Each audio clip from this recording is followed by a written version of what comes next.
The internet and social media platforms have played a key role in our modern day lives. Today, there is hardly anything one can do without using the internet via the social media handles.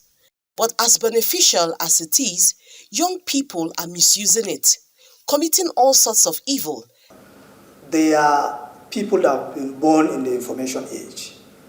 They don't know otherwise. They live their life in the social space. And what is even more alarming now is that it's even moving from the normal social media that you know into what we call the metaverse.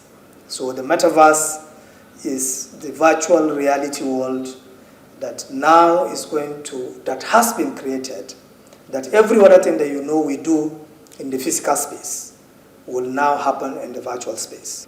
Unless we sit down to address it, we are now having a generation that will be poorer than their parents, certainly.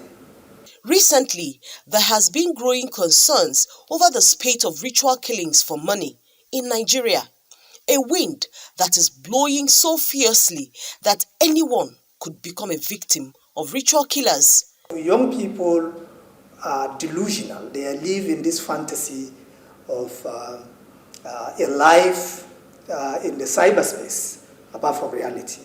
They have substituted social media with our religious values and even our cultural values. Because in the traditional African setting, even this issue of ritual killings, I do not know any culture in Nigeria that embraces that as part of its culture. So this is alien to us. It's not part of our culture. Today, the social media space is awash with everyday people living the lives of movie stars and celebrities with big mansions, exotic cars, and spraying various currencies at parties, thereby giving the notion that money is everything, irrespective of how it is acquired. Politicians are also not innocent in this. So it's not just the celebrities. The politicians are not helping because they are part of the people spraying the money. They also move money during political campaigns and elections. They distribute money. And when young people see the heap of money or people doling out money that they have never seen before, they can easily, if they don't have the right values from home, they can easily be swayed.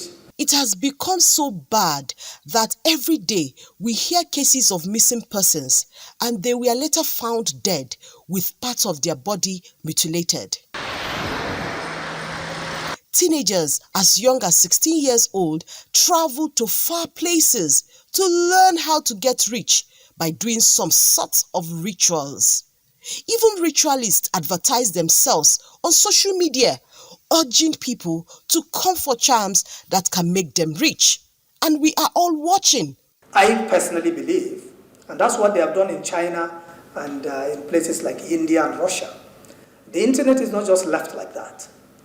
The entire internet is censored. So we need to be able to manage certain contents, from ritual killing to pornography to any other thing that impacts negatively on our culture.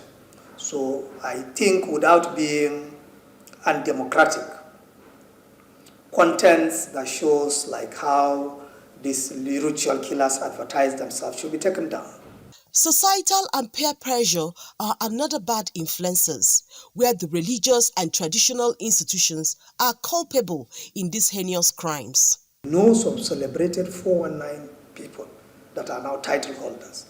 We know 419 celebrated people that are now presidential aspirants.